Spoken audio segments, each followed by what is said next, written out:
Good afternoon. Assalamu alaikum wa rahmatullahi wa barakatuh. Welcome to the Monday edition of the Daily Factor. My name is Faraz Patel. I'll be in your company for the next 1 hour or so.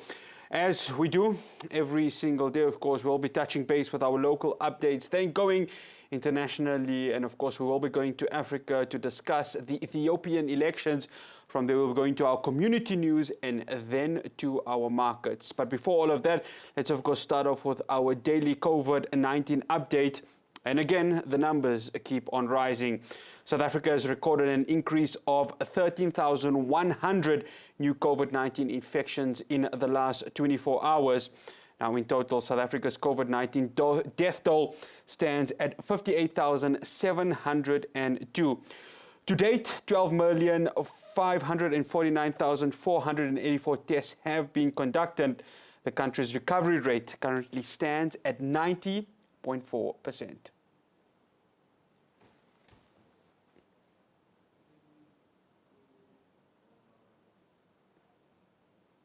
Well, you might be asking, what happened to that story with regards to the diamonds that was found in Ladysmith? Do join me, and I will be discussing that with you in a bit. Here is your local update.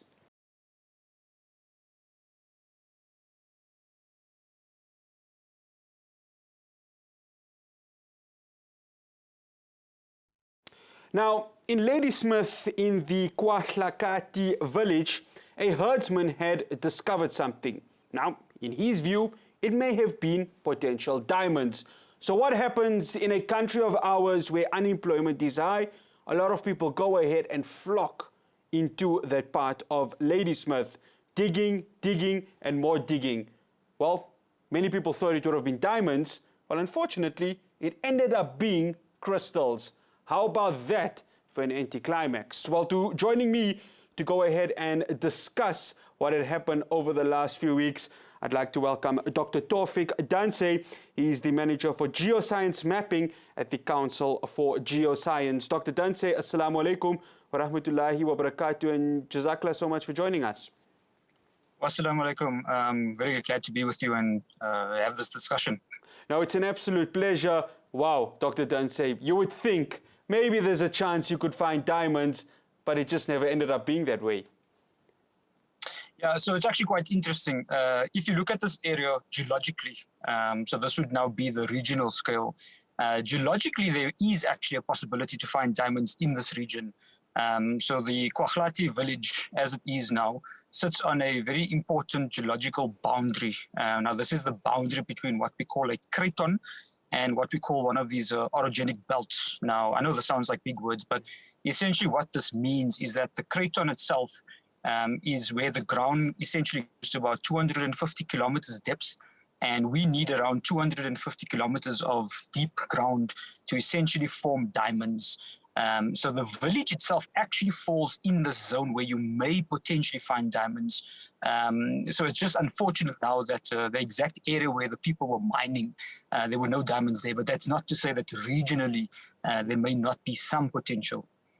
Dr. DHANSAY, of course, let's just go back in history, and a lot of people have expected history to strike again. Of course, in the 1800s, a farmer finds diamonds in and around the Kimberley area, and of course, as they say, the rest is history. What did the herdsman, and I don't know whether you yourself and your colleagues were able to speak to this herdsman that saw him, that convinced him that, look, there is a potential for diamonds to be found at that specific place? Yeah, so we never actually met the actual herdsman, but we did hear stories from some of the locals. So as it was, this herdsman was walking around in the area and he found this crystal.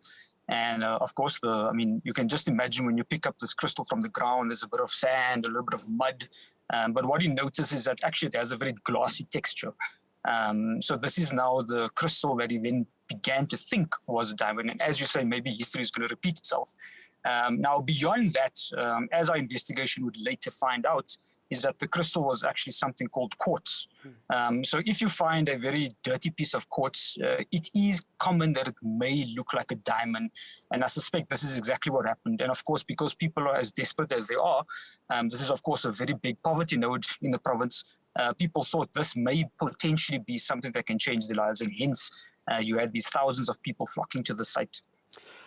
Dr. Dhansay, of course, when one looks at it from a geological perspective, and of course this is why we have you here to sort of unpack it for us, how does one go ahead and discover this? Because from my understanding, and maybe you can correct me on this and maybe give us more perspective, diamonds are generally found when you obviously seep through water, am I right? So how does the discovery of diamonds actually take place? Yeah, so there's two types of potential regions you can find diamonds.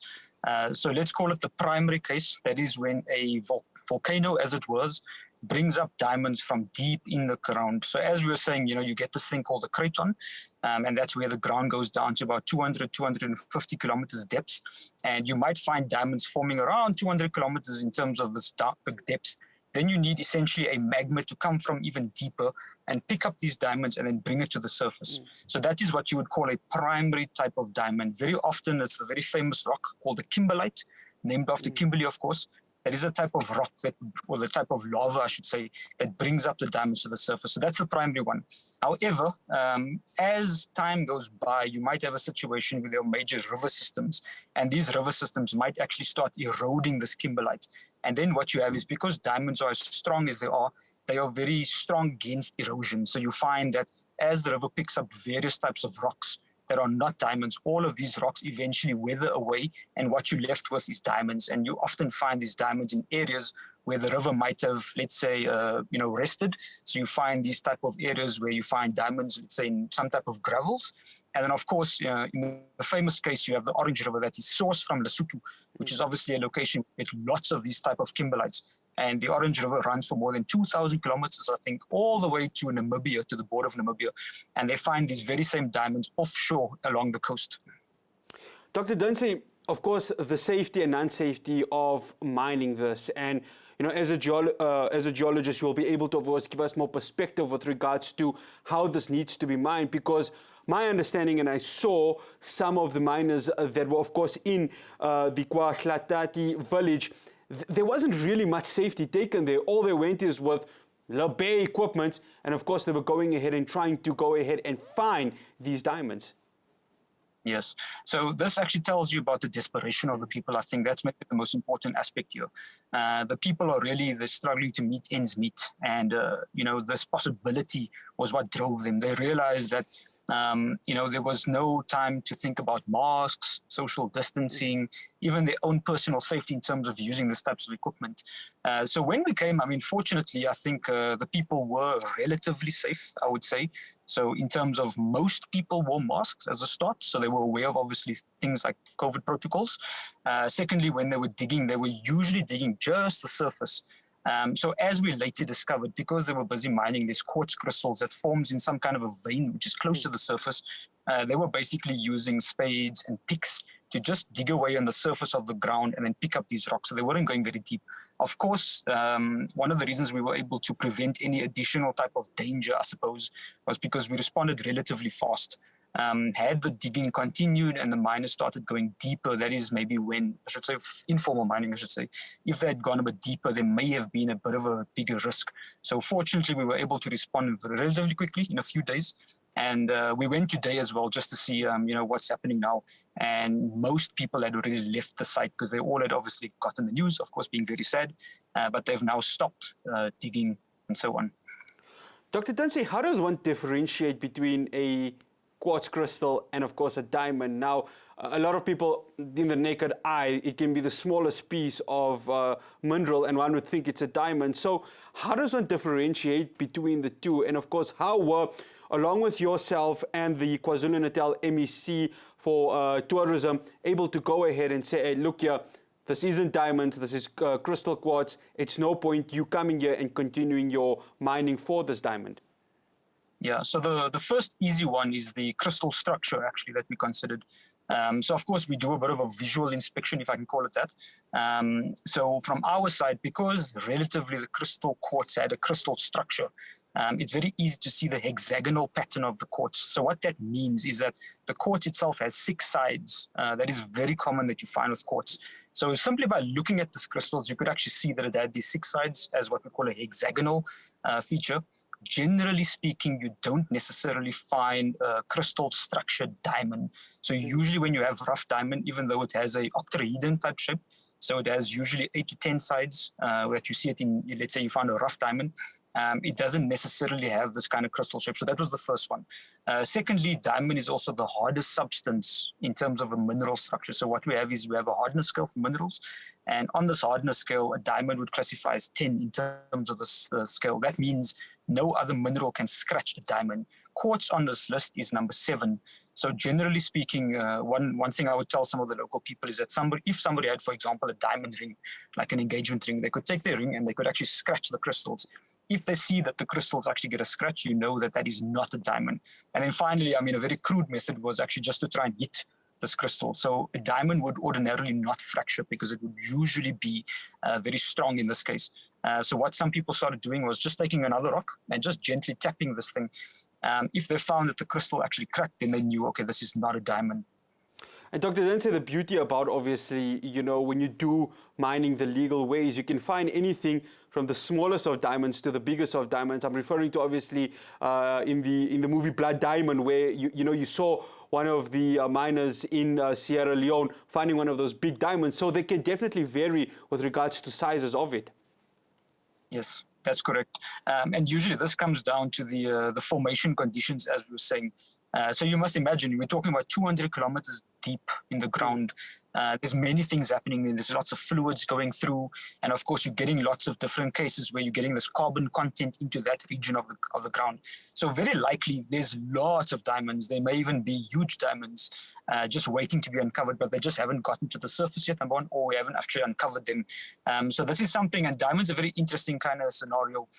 It's not, let's say, as simple as other mineralizing systems like gold and so on.